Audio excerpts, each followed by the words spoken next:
Good morning. Happy Wednesday. Welcome to the Pitch Track Combos. I'm Uncle Tats. I'm here with Luca, and I'm gonna make this quick and brief. Luca, I know you weren't around. Unfortunately, we're busy. Couldn't get on Monday. So I want to give you the floor. So to on air pay your respects to the late, great, legendary, the man, the myth, the legend, John Sterling. But I want to start it off with this sentiment of where the show is going to go. There's something about like we had the nice win streak earlier in the season. This one just feels different. It almost feels dynasty esque because one, you're getting contributions from people you would not expect. And the offense is doing something that we haven't seen since, the dynasty days, where wear out the pitcher and beat up the bullpen. And that's the formula that the Yankees are on right now. And it's really, I think this is where you're seeing the tone set, where this is just a different Yankee vibe this year. You and I will both, we'll get into the whole thing with Volpe as well. But, it's definitely something we could talk about. In the next few minutes or in the next half hour. But I do want to give you the floor so you can give your thoughts on the unfortunate passing of John Sterling. Yeah, so first of all, good morning, everybody. Happy Wednesday. Hope all is well. So I told Tats I had to pull out the light because it is so dark over here because of the thunderstorms. But first of all, I showed this to Dom. I want to pull this out. It's very special to me. This, if you could read it, is Yankeeography Pinstripe Legends. Let me pull this out. It's a book, but it's not just any book. This is a book full of most, if not all, the Yankeeography DVDs. We've got, let's That's see. incredible. You got the disc slots right over here. So we have Ruth, we have Garrett, we have DiMaggio, all the Yankees leading up to the future. I mean, again, let me just say this. I got this 10 years ago, maybe more, from my mom for Christmas. I haven't watched any of these DVDs in such a long time. But this doesn't diminish the impact of how special this is to me and how special John Sterling was. I started watching baseball. I say this all the time. I started watching baseball back in 2011. First real sport I was real interested in. I mean, you could say football as well, but baseball being every day. And I didn't start listening to John Sterling on the radio till the next year in 2012. Yeah. I remember the Yankees were playing the Reds, and I think my dad and my brother were coming back from like shopping, and he went to get gas, and the Yankees were playing the Reds that night. Andy Pettit came back that year from 1 year of retirement. This was 2012, as I mentioned. The Yankees actually ended up winning that night. But what I remember is also that weekend, I believe we went to Wegmans in Easton, which is about 45 an hour from us. And I think my family asked me if I wanted to go shopping with them. I was like, no, I want to be listening. I want to sit in the car. I want to listen to the Yankee game on the radio. And that was such a consistent theme from 2012 on. Just, again, not every chance I got listen to the radio, obviously, because when you watch the game, you watch the game on television, Michael K. But John Sterling, sometimes you could say without words John Sterling's impact on you as a Yankee fan. I mentioned Uncle Tats. I mentioned it to Donald. It doesn't matter how old you are. You could be my age, 22. You could be 15 years old. You could be 40. However, it doesn't matter. You heard John Sterling's voice on the radio. You heard, I mean, for me, it was like when I was hearing Yankee games, it was like da-da-da-da-da. And Susan Waldman would say, and stepping up to the microphone is the voice of the Yankees, John Sterling. And then John Sterling would say, And good evening, everybody. This is John Sterling, the voice of the New York Yankees. Thank you, Susan.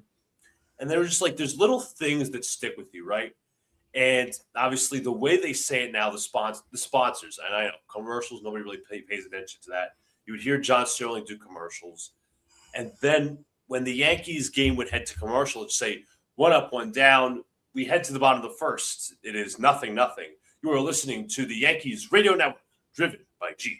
That still sticks in my mind today because I heard that 14 years ago. My brother bust my chops like, oh, it's driven because for the Giants, because they're on WFAN as well. Oh, it's driven by the Hess toy truck. And I'm like, no. It's driven by Jeep. It's not driven by the Jeep brand as they remodeled it. It's driven by Jeep. It's the New York Yankees radio network, driven by Jeep. It said exactly like that because it's John Sterling. We could go over the home run calls. An A-bomb from A-Rod.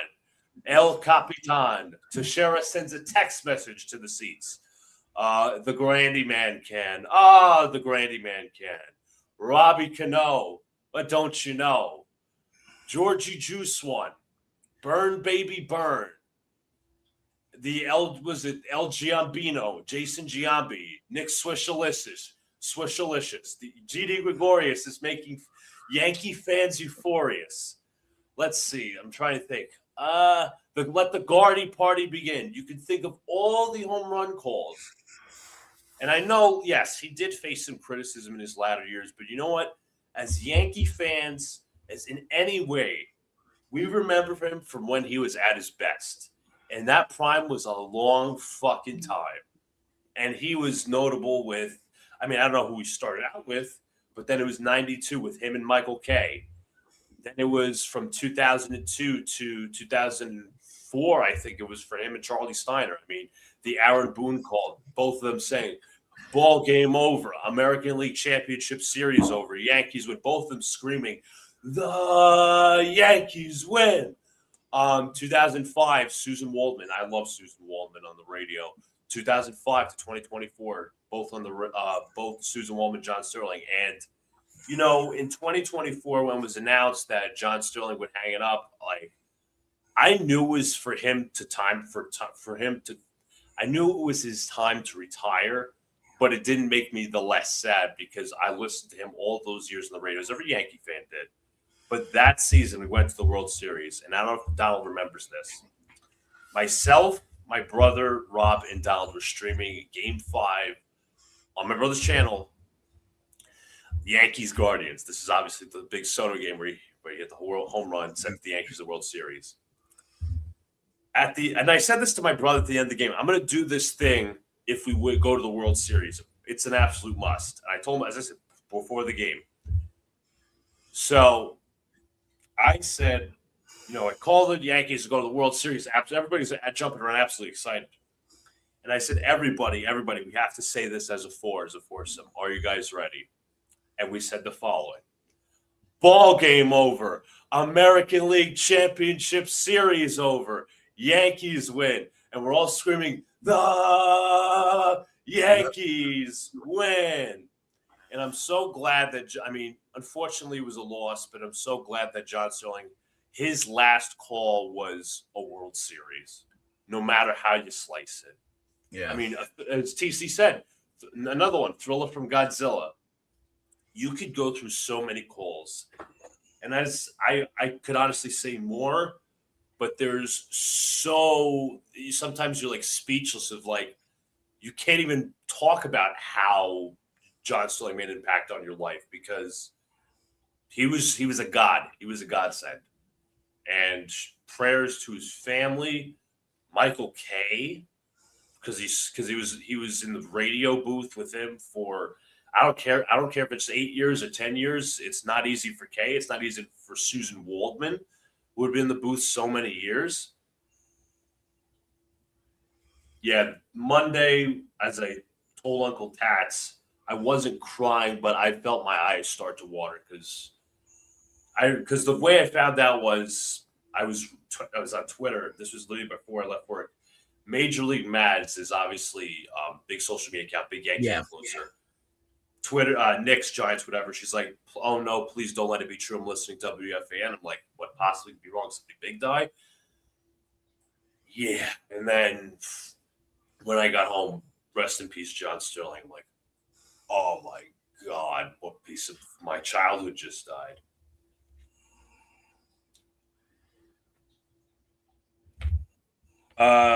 That Sandlot quote, was it heroes, legends, heroes are never forgotten, legends never die. Please apply that to John Sterling. The end.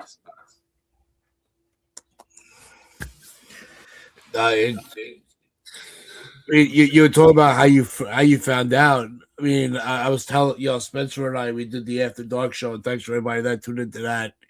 Big shout out to Donald and Chris for jumping on that morning and just completely, with the utmost professionalism, we're able to kind of shift gears and give the start of the show and the entire show on Monday the respect to John that he deserved. But yeah, it's. I'm on the boat and we're in the middle. I have no signal at all. So it was over an hour after the news had broken that I had even found out. And it was like I'm looking at my wife. I'm like, what do I do? I'm like, I don't have a strong enough signal to even record a video and upload it. So I sent a message to I put a post on the show.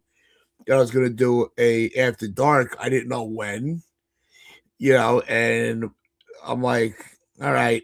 The first person I messaged was Spencer. I'm like, hey, I'm going to do an After Dark tonight, around 10. This is I could probably do it around 10 o'clock. You in? He's like, yes. Like, no hesitation at all. Because I know he's much of a historian and loves the history of the game. And John cemented in that.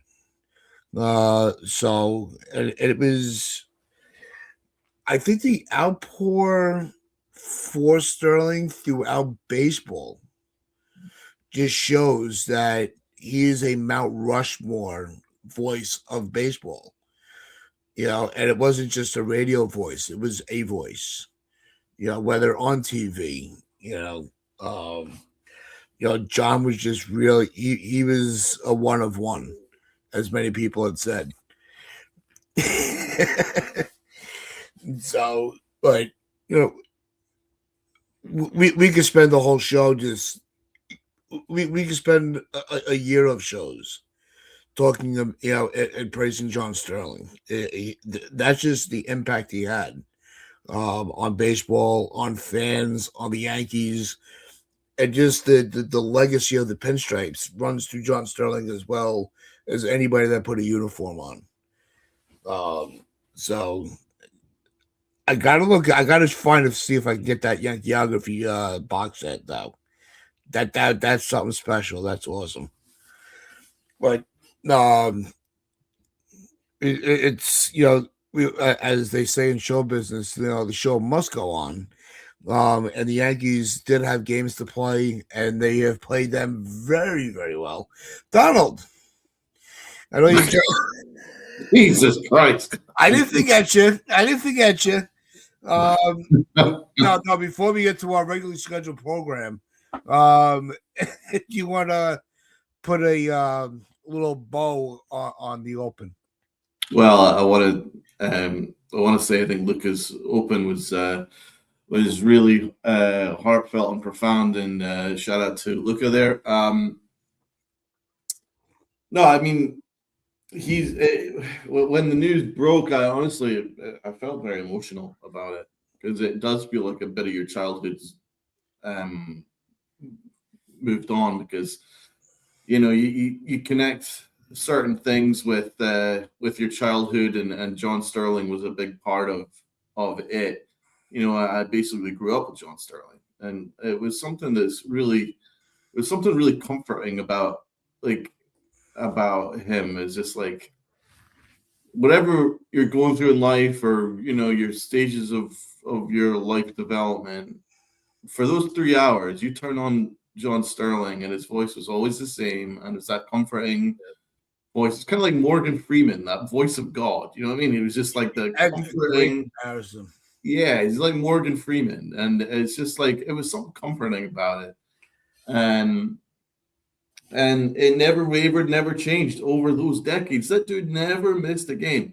So once again I implore the people in the Hall of Fame to put him in the Announcers Hall of Fame. He needs to be in the Announcers Hall of Fame. There is no question about it.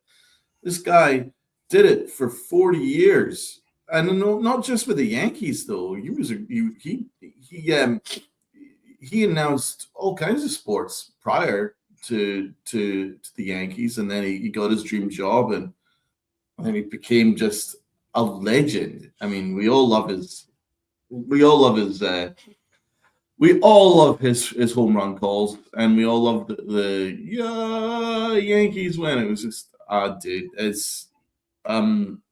it made me very emotional when I heard, and I did shed a small tear, and I want us to do him proud by doing a good show, and remember him, and all the things, and hopefully the Yankees do him proud, and go on a run, and win it all this year, and they're off to a very good start in that regard. Oh, thanks, man. I really appreciate it. Salute to you, brother. No, I mean, he was a legend. He's the voice of the Yankees, voice of multiple generations, and I'm proud of the Yankees. They've handled it very, very well. So they're going to have a really cool patch.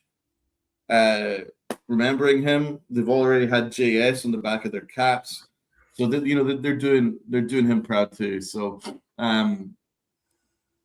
it was a shocking news development. I never expected it was going to happen.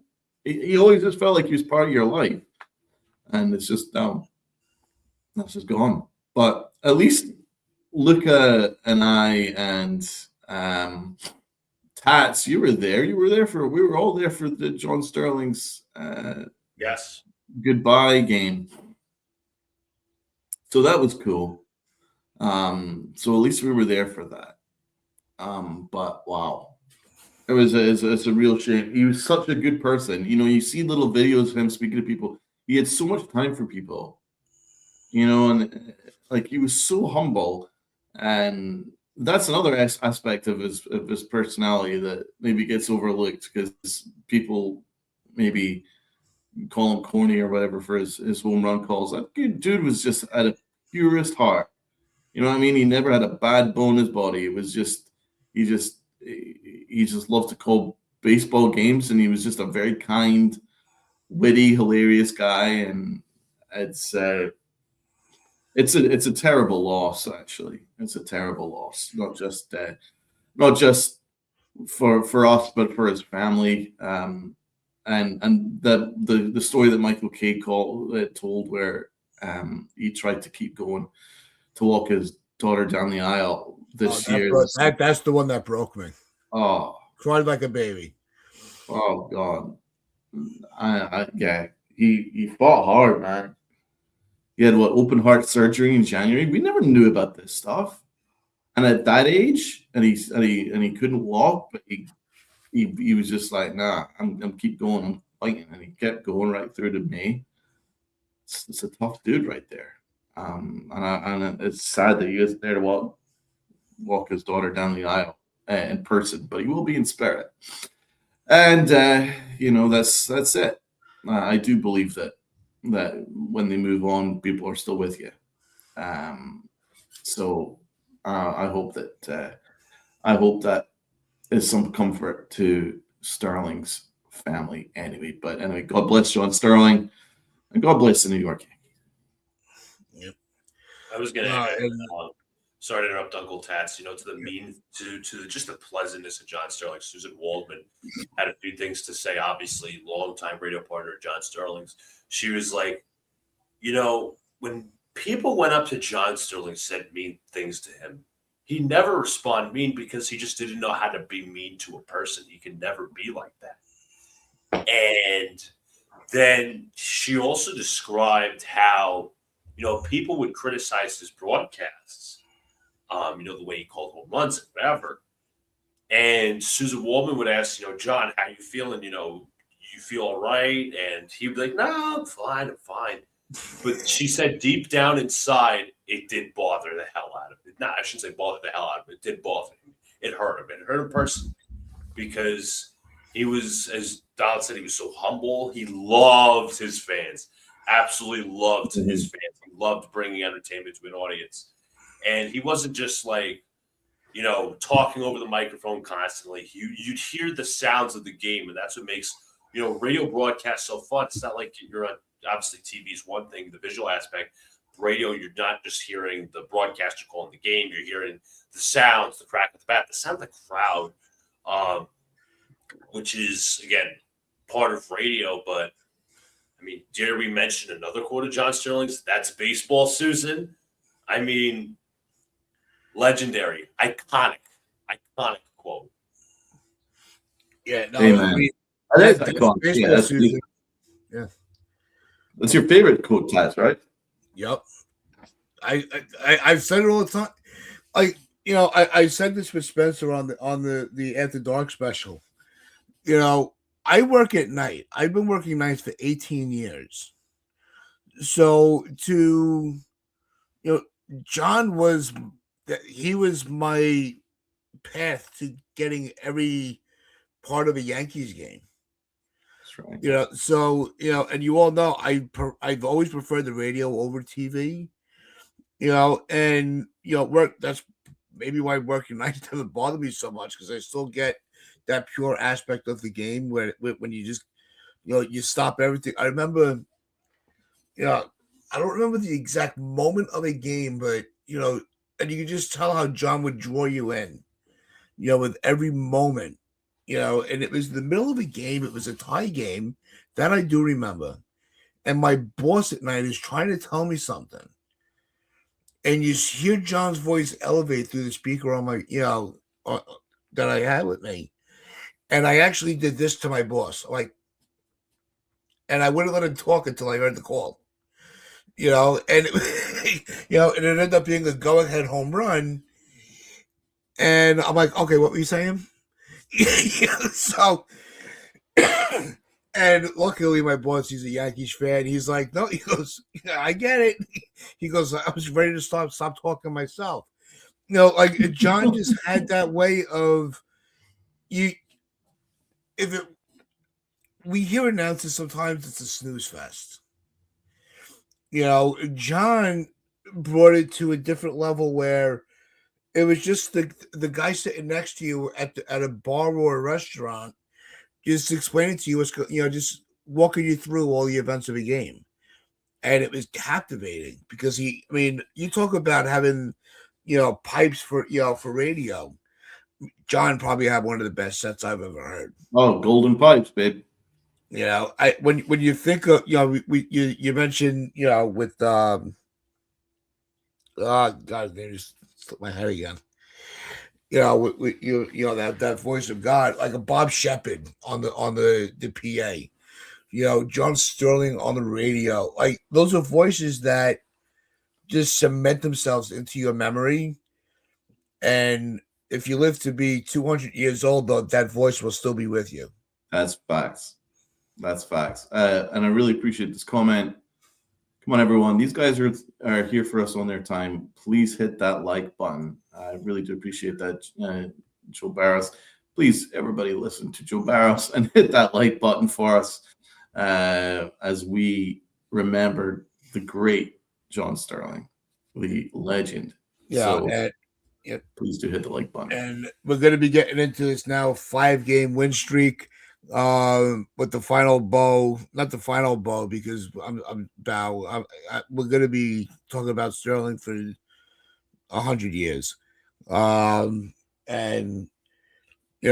you think about, everybody always goes to the home runs, but he has some legendary calls. And it was, with Wells' perfect game, he achieved baseball immortality. And that is John Sterling. Baseball immortality. There'll never be another one. No. Definite Mount Rushmore of an announcer.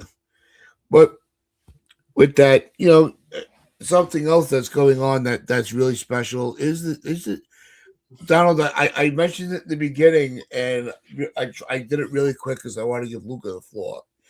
If you wanted to talk for the whole show, he could have. There's something different with this team right now, and we have said it. I think it could even start with, the option to not bring up Volpe, and option him back down. There's a sense of urgency this year and awareness of what they're doing. And you're watching these games with the late inning, comebacks and like just breaking the game open. You really hadn't seen this. I called it dynasty-esque. Oh, yep. Joel Sherman related. I mentioned that with Spencer. Joel Sherman related his personal experience when he filled in for Susan. He had a lot of notes, and Sterling threw the notes away and said, "You don't need these. Just talk to me." What a guy! What a guy! He is spot on. Well, I'm glad you brought that up, Spence. Phil Mushnick of New York Post always wrote disparaging things about John. Phil Mushnick is just a horror of a writer. I mean, how could anyone be that miserable? You're lucky enough to write for the Post, and you spend it just writing horrible things about really good people. Exactly. Right. Horrible things about really good people. I mean, what's the point? I mean, what do you get out of that? I mean, I don't know who he's personally roots for. I guess it's not the Yankees, but John Sterling is just such a good person. Imagine writing horrible things about someone who's just a good person. Even before you get to the fact he's a legendary announcer with golden pipes. Yeah, he did things a little bit goofy and corny, but it was for entertainment purposes. So you just, it was part of the thing, and it was fun. You got to have a little bit of fun with baseball. You can't be so miserable all the time. You know what I'm saying? You got to have a little bit of fun with it. And Sterling understood that. It was about entertainment. And it was about drawing the audience in and connecting the audience with the ball game, which they can't visually see, And the way in which you do it is you bring the game to them by adding, entertainment plus the sounds of the game. So Mushnick, I think, is a horror of a person. Yeah, actually, even on his podcast, Joe Beningo called out Phil Mushnick, saying, "I better, you better have nothing to say." Yeah, He goes, because you tore this guy through the mud for forever. Yeah. He's like, I better not. He goes, I wouldn't even show up for work the next day. And I'm paraphrasing on that. But but I heard that even Joe Beningo, who's not even a Yankees fan, he called Mushnick out personally. Good. Saying, you better watch what you write in your next column. Yeah. Just spoke to what John meant to the media. I love what Joe Beningo said. I think Beningo's spot on. And it even means more coming from a Mets fan that he was he was just like, that guy needs to be in the Hall of Fame. He was rattling off all the home run calls, and a lot of it contributed to him doing New York sports radio, where you have to be in the know of what's going on. But no, Joe's a sports fan. He has his favorite teams, just like we do, but we still keep up with everything else. I don't watch basketball, but I do know the Knicks are kicking everybody's fucking ass at 6 ways to Sunday. No, I love Joe Beningo. I don't care who he is for. I love listening to him. Like he is just a true New York sports fan. And he started as a caller on the radio. Yeah. And they were so knowledgeable, they gave him a shot. So there's hope for all of us. Yep. Also mentioned even Mad Dog got together with Francesa Francesca shit. called up on Yeah. Mad Dog's radio station. I think it was like 4:00 on Monday. They were both eulogizing John Yeah, Sterling. go to memory lane. Oh, Yep. that's awesome. Have you got a clip of that? I'd love to listen to that. We could look for one. I can send it in a chat. Yeah, that's even special because those two guys, I mean, we're talking about all the legends now, like Mike and the Mad Dog, John Sterling, Joe Beningo, all those guys. They're the reasons why I'm obsessed with sports. They're a big reason why. Absolutely obsessed. Live and breathe sports. And a lot of them is because they're exactly the same, you know. And I think my two co-hosts are exactly the same. So we're good company. And I think this is great because this was, these are it's like kind of weak. Like I got home from the boat on Monday. I'm like, okay, we're doing, I got Spencer's locked in. I'm like, all right, we're going to do a show. I probably spent 5 hours going through content, from, posts on X, on MLB.com, any outlet that I can click on, and YouTube, obviously, and just really, I was absorbing so much information and so all the messages that were coming through that I started forgetting where I started. And when you listen to John Sterling Memorial, and all the flowers being sent to him through all the media, 5 hours, and I was. You could just tell that, one, John would not have liked that. He was very humble.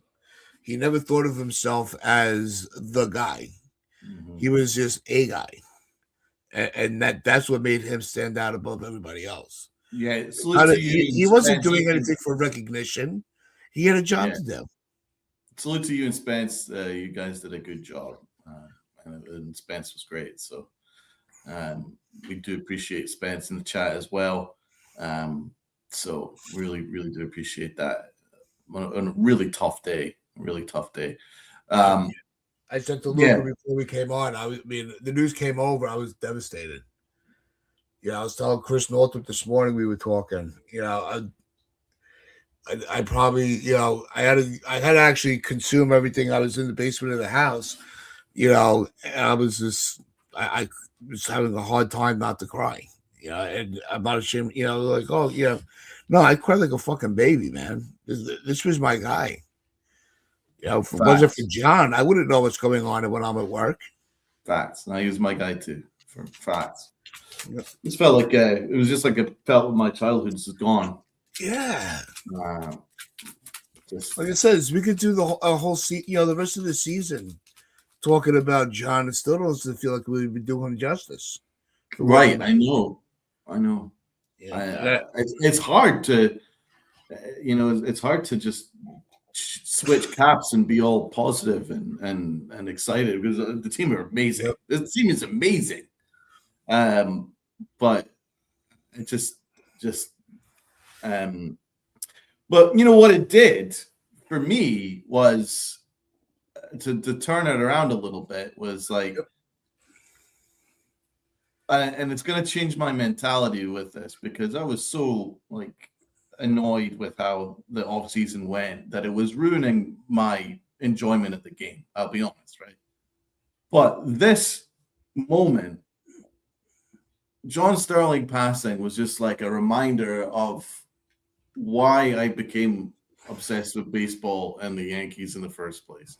Nothing to do with management, nothing to do with the management's egos and the management decisions. It was just pure love of the team. And that's where I've gone back to now. So I think that as Uncle Tats the dinosaur walks past him to go to the bathroom, I can't imagine what that T-Rex his shits are going to be like. Holy crap. You think it's easy at my house. Oh my God. When it pisses, it must be like a waterfall. So anyway, no, it's changed my mentality, and I'm I'm just enjoying the game now, and just I'm really proud of the way the Yankees are playing. Should we talk a little bit about that comeback yesterday? I thought it was pretty amazing. I mean, they were down 3-zip even before even before we swung a bat. We were down 3-zip against DeGrom, the DeGrom, and they still came back. And they didn't just come back; they came back pretty comfortably. I mean, that is remarkable, and it actually came from not the traditional bats that you would expect. I mean, yeah, Bellinger was great, but it came from like Jazz, and it came from McMahon. McMahon had a big game. So yeah, they did. They came through big time. This team is like a lot of them are starting to contribute now, and a shout out to ERC. I thought that he struggled. Right, he struggled. He has a real problem locating right now. He has a real problem locating his pitches. He's got a lot of good stuff. I think we can all see it. He's got good stuff, but his location is well off right now. But Matt Blake came and talked to him after he gave up a 3 spot, and then he shut him down from that point on and gave the Yankees a chance. So, you're not always going to have your best stuff, but if you could keep your team in the game, that is pretty good. But I do agree with the Yankees setting him down. I don't think he's ready to be on a big league mound right now. For me, I wouldn't have moved. I personally didn't agree with the decision anyway. I thought he would be a bullpen arm. I didn't think he should have been a starter yet. I wanted Luis Gil just to keep the job until Rodon and Garrett Cole were ready to go.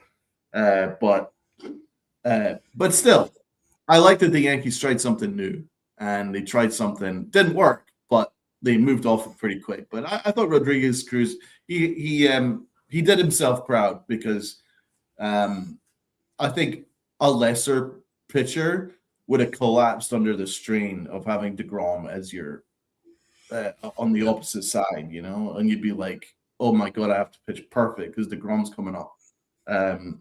But no, he was just like, right, okay, well, 3 spot, we can still come back. I'm not allowing any more than that, and he didn't. And so shout out to him for that. But yeah, he does need to go back to the minors and work on his location and stuff. But the stuff is there, the velo's there, the movement is there. It's just the location isn't. Yeah, his command needs a little polishing. That's about it. Exactly. That's it. That'll take time. So I'm pretty happy with what I saw. Yeah, and it's everybody in the chat. Appreciate every single one of you. If you want to join the chat, it's very easy. All we gotta do is hit that subscribe button. Everybody that is watching on YouTube, hit that like button. If you're on X, give us a follow. And everybody listening on SportsWire Radio, thank you for tuning in. Stuff and things. I have no doubt that closed door conversations took place. This roster feels more urgent now. They're off to a better start than last year, it seems, and it's still May though. And that's kind of like I was looking at, when you're thinking about the late inning, the late innings that they're just taking over and running away with it. I'll go back to what I was saying at the beginning of the show with Luca before Donald joined in. It almost feels dynasty-esque how we're taking the offensive approach of wearing down the starter and beating up on the bullpen. Which is something that really carried the Yankees offensively for a long time. And having a starting rotation that can get you that depth where your bullpen stays rested. Like that's what I've noticed out of this stretch of games that they've won, because you are getting contributions up and down the lineup. The whole 26-man roster is just really handling their business and doing what they need to do. And I haven't seen that from a Yankees team probably since the last championship we've won, where you had that, we're never out of it. We had the Magic in 2017 with the Baby Bombers, but we weren't quite sure what we were going to get. This seems like I always talk about, I've said it for years, but Donald, Luca's been around a long time with us. He knows, you know, a championship team has the balance of veterans and rookies. And this team really does have that. They have that blend where everything now is starting to become cohesive. And they're playing, we all made fun of the run it back, but that's what made the dynasty year so special because there was very little turnover year to year. So you have that dependability on the player behind you, in the order and the player next to you on the field. So that's where I say dynasty-esque. Not that this is going to turn into a next dynasty. I don't know. You never know when those runs are going to start. But that's just the vibe I get over these last 5 games. Okay. Yeah, I mean, just for starters, I was obviously watching the game yesterday, and it was after McMahon hit the home run. It's like he's batting 315, 324 in his last 10 games. I mean, well, let me say this. I'm still not a fan of his offense personally, but he was never going to be a below the Mendoza line player. He was never going to be struggling as bad as he did in April. He has turned it around in May. Give him a crap ton of credit. Same thing with Caballero. He was never going to hit 150 or whatever he was hitting. And now he's making real contributions. We mentioned the defense almost every single show. The Yankee defense is phenomenal. It's not just the offense, but it's the defense as well. Cody Bellinger, okay, his OPS is actually, 885 or something like that. He's really starting to come on. So give him a lot of credit there. Tats, you said it perfectly. We're getting a lot of contributions from a lot of unlikely heroes. Jazz Chisholm, big home run yesterday. Paul Goldschmidt, big home run as an insurance run yesterday. McMahon tying the game. McMahon tying a game, yeah. That's what I was bringing up in terms of, after they were showing the statistic where he's hitting like 315, 324 as he said the last 10 games. All I'm saying is just keep it going because his stats, once again, you said getting contributions from every part of the lineup, every part of the team. Once the bottom of the lineup becomes like above water, and it seems like they're above water right now, just keep floating. Just don't have to be, hitting home runs at the wazoo, but the contributions are there right now. And I think that's what the Yankees should be proud of. They're taking it out of the bullpen. They're taking they took DeGrom out of the game. They're beating up on bullpens. Essentially what TC said with the Yankees was doing in Baltimore. So give them a lot of credit. I mean, Judge, it's not just Judge. It's not just Bellinger. I mean, we hope Dominguez comes along. I mean, Trent Grisham's struggling, but otherwise, we're getting key contributions. And when Ben Rice comes back, hopefully, it's going to be even better. Yeah, you're right. But I love the urgency the Yankees are showing. And I love that they're willing to move off of decisions that don't work, and they're not trying to gaslight us like the previous years. You know what I'm saying? It's like Grichuk, a normal Yankee. The normal modern Yankees would be like Grichuk would be still here through to the end of June, July, still getting at bats that he had no business getting. I'm so glad that they went right. This isn't working, and it's actually costing Goldschmidt at bats. Goldschmidt should have been the dude that you always pick if you're looking for another bat off the bench to provide power against lefties. And I'm so glad that they were like, right, like we don't have enough like room for Grichuk plus Goldschmidt to be getting these at bats. So let's cut out the dead weight here and Grichuk. Let's give it to Goldschmidt. And Goldschmidt already proved that to be the right decision yesterday with that home run. He's been great, Paul Goldschmidt. I like him off the bench. I think he's a really good contributor off the bench. So that was the right call. So that was a smart decision. I like that. They tried it with ERC. It wasn't a total disaster, but it didn't work. But that's fine. They moved off of it after a couple starts. Gave it a try. It didn't work. Fine. Dominguez, they're giving him every day at bats, a DH. Great. Yep. There's been no messing around there. They're giving him at bats. And honestly, it gives me hope that we're going to see some Spencer Jones. Because I think that they're starting to pay attention to the depth that they've got. You know, that they've promoted Lombard, they demoted Volpe, and I think they're going to pay attention to Spencer Jones. And I think if Grisham continues to struggle, you could see a Spencer Jones up here soon, and you could see Dominguez sharing time with Giancarlo Stanton. But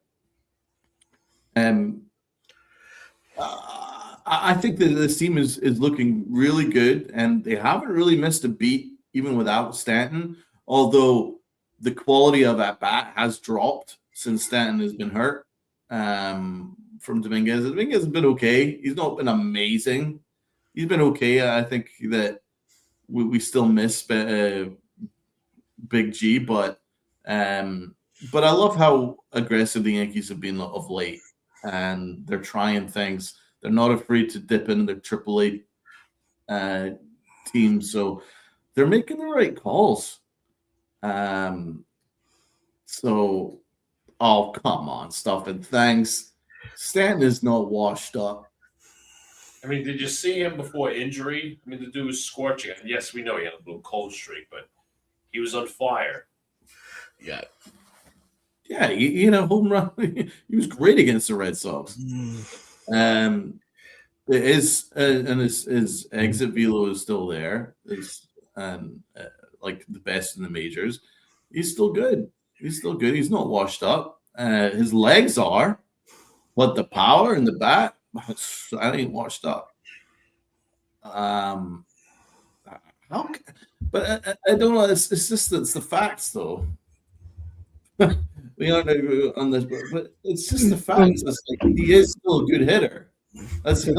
I mean, can I put a pin? The facts are we aren't missing a beat without him. That is true. That is the fact. But I still think that we missed that power from the right side.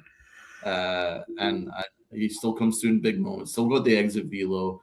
He still comes through against the Red Sox. He hates the Red Sox. Great. So I think he started just fine this year. How can you argue that he isn't washed up? If he can run, how would that not make it better? I mean, he stole a couple of bases to start the year. He actually did. I don't know. I mean, let's pass it to the panel. Do you guys think that Stanton's washed up? No, I mean, here's the thing, though. I'm sorry to interrupt, Uncle Tats. 2 years ago, when 2 years ago he was mashing, he still had leg issues. He still had problems running the bases. I mean, more so like before he got hurt, he was actually running the bases pretty damn well, if I'm not mistaken. He wasn't like Ricky Henderson out there, but like he was admirably running the bases. We knew that his legs were going to be a problem this year. It's not like, oh, he was going to have some sort of renaissance in terms of speed. But honestly, I mean, he was in the. We're not looking for him to run the bases or play the outfield. We're looking for him to provide power and power and power. And he did that. He did that before he went on the IL. Unfortunate that the legs once again caused a problem, but that's his decline of age. That's not decline of performance per se. But again, that's the legs. That's why he's not an outfielder. Yeah, no, I think he's far from washed up. If anybody, did not have Stanton on the IL on their bingo card, they've never played bingo before. I mean, he's a streaky hitter. Oh my God, when did that start? We've gone over this multiple times. I do want to bring up a comment here from Lou, and because they're beating teams under 500 doesn't say much. I just went through all the standings in baseball, right? Everyone's below 500. How many? If you had a guess, right? How many teams are up, not tied, above 500 out of 30 teams? What would your number be? It's That's the like number. everybody's below 500, bro, apart from the Yankees and the National League. But what would you guess would be the number? The number of teams that are below 500. Above 500. Oh, above? Well, Yeah. below, there's over 50% of baseball below 500. Right. There are only, out of 30 teams, 11 teams have an above 500 record. 3 teams have a tied record. So that means that 51% of baseball is under 500 right now. Exactly. So look at the American League Central. The Tigers are leading the division. Not one of them are above 500 in the Central. Facts. The Tigers, who we all are afraid of, are 18-19. The Guardians are 18-19. The Royals are 17-19. The White Sox are 17-19. The Twins are 16-20. The entire AL Central is below 500. The American League East, which we were all terrified about, everyone apart from us and the Rays are below 500. The Blue Jays, who went to a World Series, are 16-20. The Orioles, who had a really good offseason, are 16-20. The Red Sox, who were in playoffs with us last year, 15-21. Everyone is below 500. It's quite crazy. The Mariners, who are a very good team, and the Rangers are a very good team, and the Astros are a very good team, are all multiple games below 500. I completely agree with Tats here. I am not going to disparage the Yankees record because they're taking on teams that are quote unquote below 500. No, 2 weeks ago, we looked at this schedule and we were like, this is going to be a bear of a schedule, and this could really be a nightmare because it was a good team after good team. Okay, so whatever their record is, it is what it is. But they are good teams. You can't say the Rangers aren't a good team. They've got Jacob. They got DeGrom in their team, for God's sake. They got Young in their team. They've got good. They've got Seager. They got good players on their team. They're a good team. They've not started well, but they were a good team. I'm not disparaging the Yankees because they're beating up on them. The Orioles, they've got a very good young roster, deep lineup that's been augmented with Pete Alonso, one of the best power hitters from the right side in the game. And the Yankees annihilated them. And then Cam Schlittler took the Red Sox souls to the point where the Red Sox decided to remove their entire coaching staff after Cam Schlittler beat them up. So, like, is it the case that, it's just because the Yankees are playing bad teams? Or is it because the Yankees are actually a good team? I'm heading towards the latter. The Yankees are 15-2 in their last 17 games. That is incredible. Because by the way, the Yankees played a bunch of bad teams last year and lost to them. But how many times did they complain that they downplayed to the team they were facing? Facts. Instead of just putting their foot to the pedal and just running them over. What was it? Was it the 23 season when they got swept by Pittsburgh? That they just completely, because they were setting up for a series against the Dodgers. And me, you, and Rob completely lost our fucking minds. Here's opportunity to keep the ball rolling, and you're like, nope, hot potato. They don't want it. Because they were taking series off. They were always planning a week ahead, and it was so absurd. And they were taking for granted games that they were playing right now, and they were willing to lose games that they were playing right that moment. In fact, Luka was at one of those games. I mean, that was the kind of stuff that drove me absolutely bonkers and really made me step out. But I'm so glad they're not doing it right now. But the Yankees do have a habit of doing this. Like, they look great for April, May. And then once they get into June, they're like, oh, look at us. We've got a 10-game lead in the American League East. Right, we can chill. And then before you know it, it's before you know it, they're actually in a wild card race. So, like, I can't predict what's going to happen from this point on, but I think the Yankees seem like a different organization right now, and I'm happy to see it. I'm very happy to see it. And I think it's only fair that we give them credit where credit is due. And Lou's saying, okay, now do the National League. The National League are is fantastic, but the Yankees aren't in the Well, National. that's what I was going to say. The National League, of the 11 teams above 500 in baseball, the National League holds 8 of them.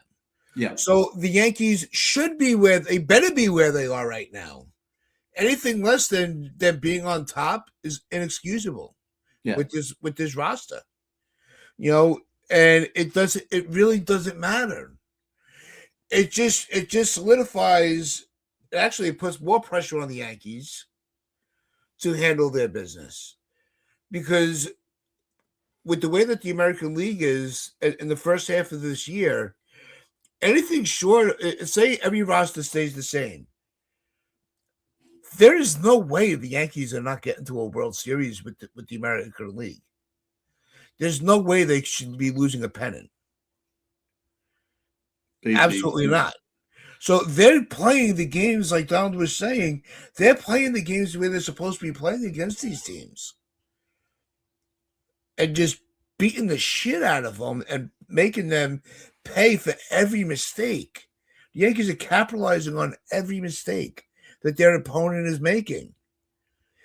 This is the way that we've wanted the Yankees to play. So I think it's a little unfair just because the American League owners didn't give a shit this offseason. It's not the Yankees' fault. No. They're playing the baseball that they're supposed to be playing. Right. And you know what? You know who deserves a ton of credit? You know who deserves a ton of credit? And Joe Barros has pointed out Aaron Boone. Aaron Boone's managed well. He's managed well. He has. I thought you were actually going to give Cashman credit. He got lucky. Yeah, he did. But I think Boone is managing a difficult roster very, very well. There's a lot of ill-fitting pieces, and he's making them all fit. So, I mean, let's be honest here. And he's keeping them all motivated to win 15 to 17 games, and he's not taking games off. He deserves credit for that. So let's do that too. Another person who deserves a ton of credit, Cody Bellinger. Look at the season that Cody Bellinger is having right now. Cody Bellinger is very, very good right now. And I humbly apologize because I didn't think that he was going to be this good this year. If you look at his past years, he's been good, bad, good, bad, good. He's been good this year. Look at the numbers he's putting up. He was great against the Rangers. He was great against the Orioles. He's at 6 RBIs in 2 games. 10 RBIs in his last 4 games.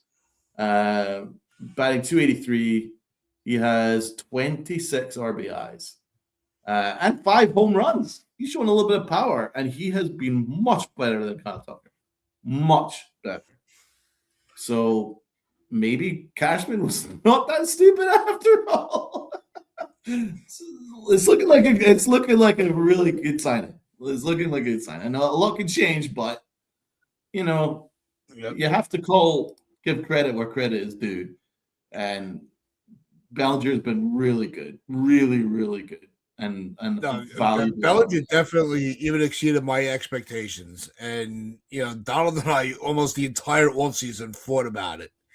As much as I wanted Bellinger.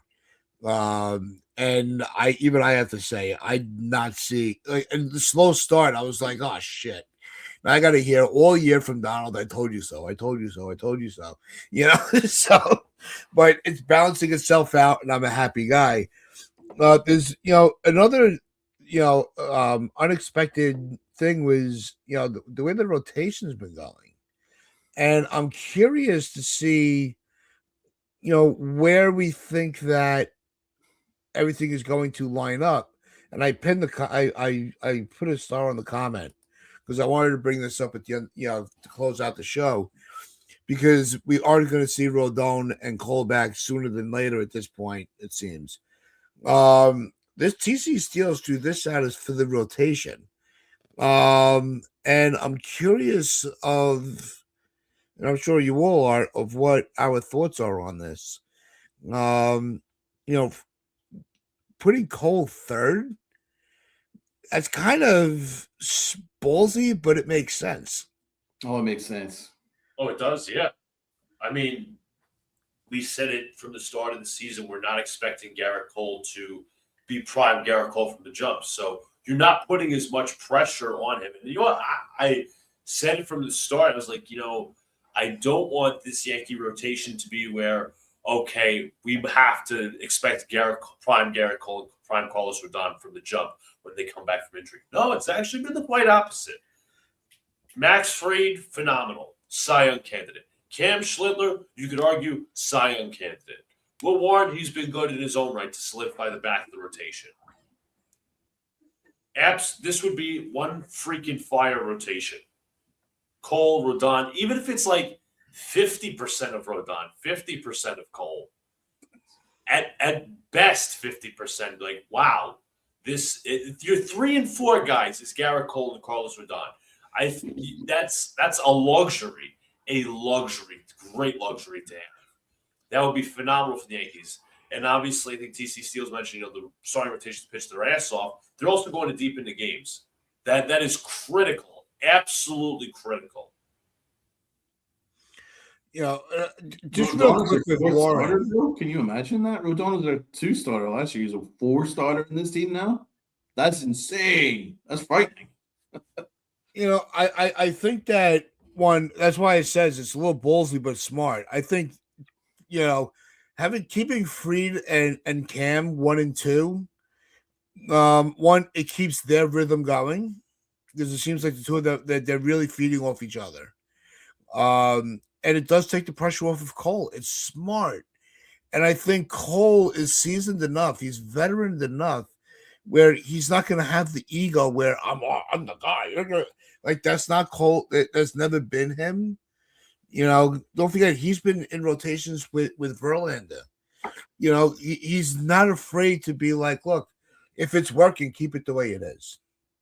He has zero ego. Will Warren, you brought him up, Luca. I just pulled up on Baseball Reference, right? 2026. He's got a point. His WAR is 0.6. WAR is whatever. But he's 4-0 with a 2.39 ERA. That's your 5th starter. What's going on, Issy? It's holy shit. Your 5th starter is under 3. That's crazy. If your 5th starter is under 4, you won. Yep. He's cut the expectations of a 5th starter in half. And just that's how good he's been. Yeah, we're a month into the season. We're not being delusional that he's going to be a Cy Young candidate, but and this is without your 2 big guys with Cole and Rodon. This pitching staff's been absolutely unbelievable. Never saw this coming. I thought this was gonna be a grind every game, and we've had them. But when was the last time that I pitched? Like when did we get blown out of a game? Have we yet? Where we were just white flag, 6th inning, it's over. I don't remember one. Not with our pitching staff. But that I think that secures our point that the Yankees are playing a brand of baseball that we've been longing for. Power pitching, deep lineup, work the starter, get to the bullpen, put the nail in the coffin, W in the books. It's That was the dynasty formula. That's true. That was the We're formula. doing that now. One of the games against the Angels. You're going to be in every game with our starting rotation. You're going to be in every game with this starting rotation. Yeah. This is too good. We don't even know what's going on with Clark Schmidt. You're right, Mr. Barrows. We don't even know what's going on with Clark Schmidt yet. Everybody's going to hit the like button, though. I have noticed.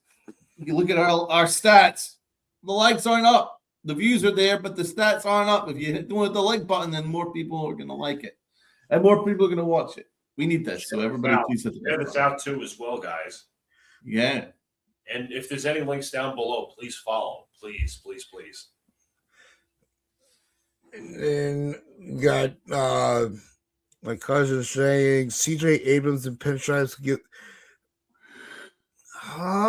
Abrams, isn't he like terrible defensively? That would kind of ruin like I'm not messing with my mouse broken right now. You know, the trade, as the trade deadline gets closer, maybe you think there's a deeper analysis that's warranted, but not with the way the Yankees are going right now. Maybe the Mets want them. Maybe that'll spark them up.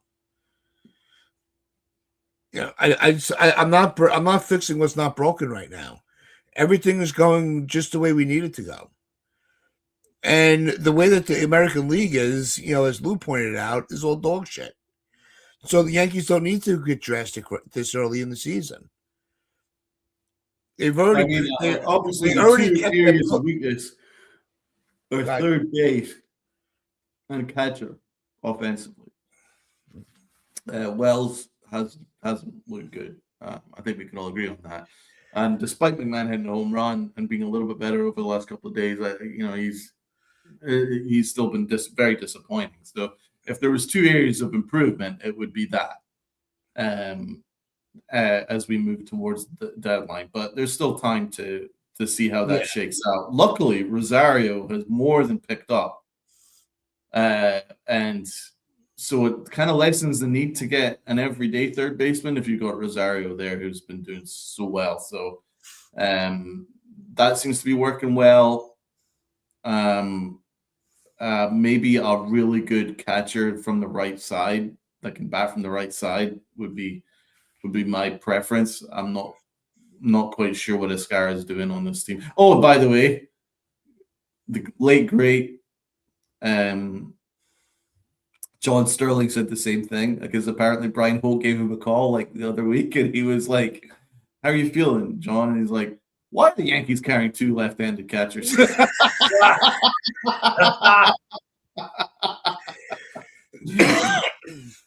bless the him. end.